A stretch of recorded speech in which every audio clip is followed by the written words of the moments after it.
This is Vicky from My Humble House News, and today I will be reading Magic Bunny, A Splash of Magic by Sue Bentley, illustrated by Angela Swan. Prologue.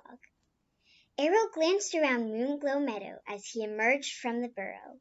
A rainbow shone in his warm brown eyes as he looked at the lush grass dotted with colorful wildflowers. All around him, other magic rabbits were eating or drinking from the crystal pool. It was good to be back. Arrow shook himself, and his velvety white fur ruffled up before settling into place again. He stretched out happily on the warm grass. Sunlight gleamed on the tiny gold key that Arrow wore on a fine chain around his neck. As guardian of Moonglow Meadow, it was his responsibility to keep it safe. A large older rabbit with a wise expression and a dark gray muzzle bounded up to him. "Strike!" Arrow bowed, greeting the leader of the warren. "I am sorry to disturb your rest when you have only just returned," Strike said gravely, "but I want to warn you, the gully rabbits are coming to try to steal the magic key." The deep gully next to Moonglow Meadow was home to a neighboring warren of fierce rabbits. Their land had become dry, and nothing could grow there, so they were hungry. Arrow felt a stir of dismay. "But why can't they share our land?" Strike shook his head sadly. "I'm afraid they refuse to do so. They want to use our magic key to make their land lush and green again." Arrow gave a gasp of horror. "But then Moonglow Meadow will become a desert, and we will starve." "Yes, that is why you must go to the other world. Hide there with the key, so the rabbits cannot find it." Arrow tried not to think of all the dangers he might face. Taking a deep breath, he lifted his head. "I will do it." Strike's old face creased with pride. "We chose well when we made you guardian of our key. You must leave at once." He gave a soft but piercing cry. All the rabbits pricked up their ears and rushed to form a circle around Arrow. Suddenly the golden key glowed brightly like a miniature sun. The light slowly faded, and where the young magic rabbit had been, now stood a tiny, fluffy caramel brown and white bunny with brown eyes that gleamed with tiny rainbows. "Use this disguise. Return only when Moonglow Meadow needs more of the key's magic," Strike ordered, "and watch out for rabbits." Arrow raised his little fluffy chin proudly. "I will." Thud, thud, thud. The rabbits thumped their feet in time. Arrow could feel the magic building, and a cloud of crystal dust sparkled around him as Moonglow Meadow began to fade. Chapter 1. "Bye, Dad. Don't forget to give Mom a big hug for me when you get back." Charlotte Denman leaned down to kiss her dad goodbye through the open car window. Mr. Denman smiled. "I will. Don't worry. She's going to be fine," he said gently. "Now you and Mel must have a lot of catching up to do. Just concentrate on having a good time, okay?" Charlotte nodded, smiling. Since Mom had gotten sick a few months ago, Charlotte hadn't been able to stop worrying about when she would get better. Mom had finished her treatment now and was resting at home, but she was still very thin and pale. "See you both in a few days." She stood waving until the car was no longer in sight, then walked back toward her friend who was standing at the gate of her front garden. The worry she was feeling about her mother faded a bit as she saw Mel's smiling face. This was the first time she had seen her best friend since Mel had moved nearly 6 months ago. She missed her a lot and had been looking forward to her trip in ages. "I'm so glad you could come." Mel's eyes were blue. She was shining as Charlotte reached her. Her dark hair was pulled away from her pretty round face. "Me too," Charlotte said. "Wow, your hair's gotten really long." "I know." Mel flipped her ponytail over one shoulder. "Shows how long it's been since we've moved here." "Tell me about it," Charlotte joked, rolling her eyes. "It feels like 10 years." They both laughed. Charlotte still really missed Mel, who used to live down the street when they both lived in the same town.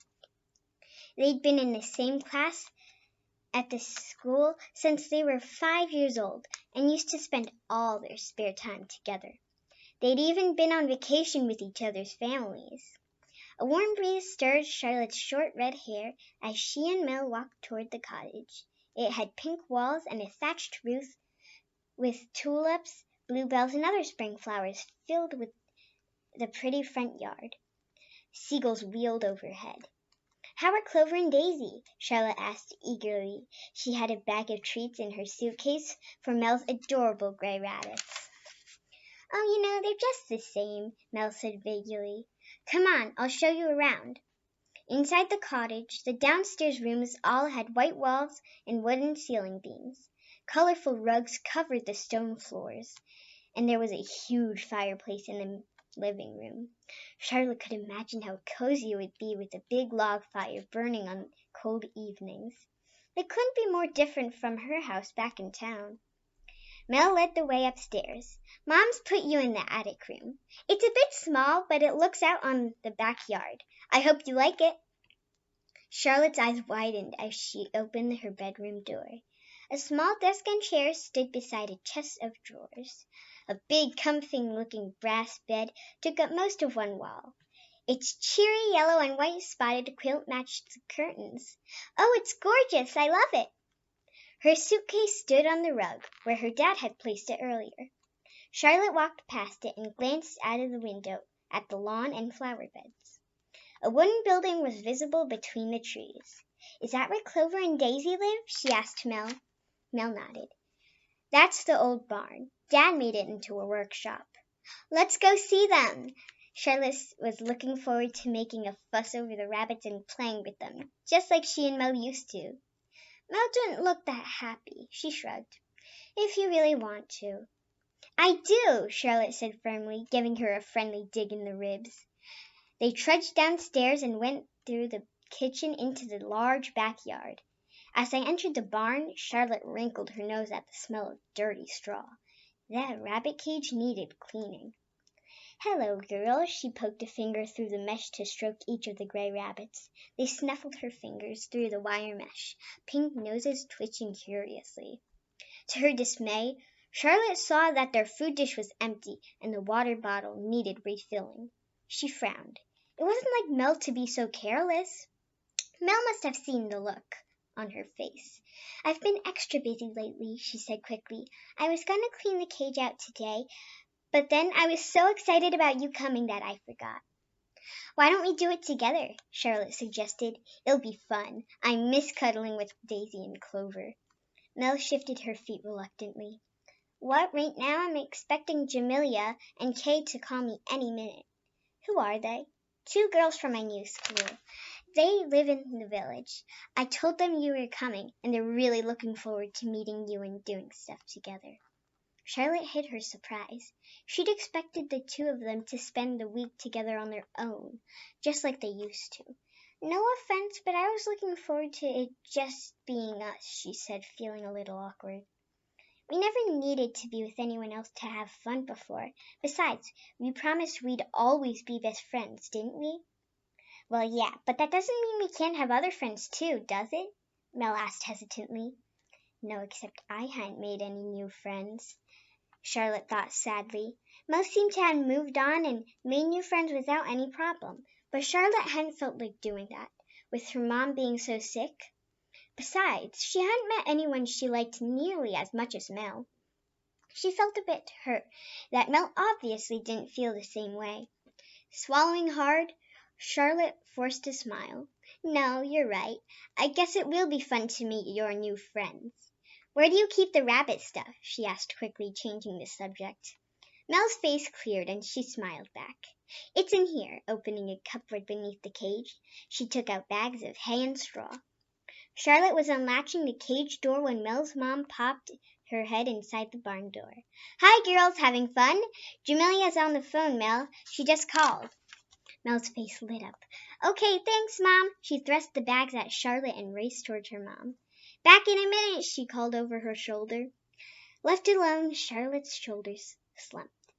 "Looks like it's just you and me then, girls," she sighed. She gave Daisy and Clover the rabbit treats she'd brought from the store back home. As she stroked them, she noticed there were knots in their long gray fur, and they needed a good brushing. Charlotte frowned. Nell always used to love looking after her rabbits and making a big fuss over them. What was going on? Suddenly there was a bright flash, and a shower of crystal dust drifted down around the cage like a twinkling cloud. Oh, Charlotte narrowed her eyes, trying to make sense of what she was seeing. After the strange mist slowly cleared, she spotted a tiny, fluffy, caramel brown and white bunny hopping out from behind Daisy. "Can you please help me?" the bunny asked in a little, scared voice. Thanks so much for watching today's video. Tune in and watch next week's video on Chapter 2 of Magic Bunny, A Splash of Magic. Bye!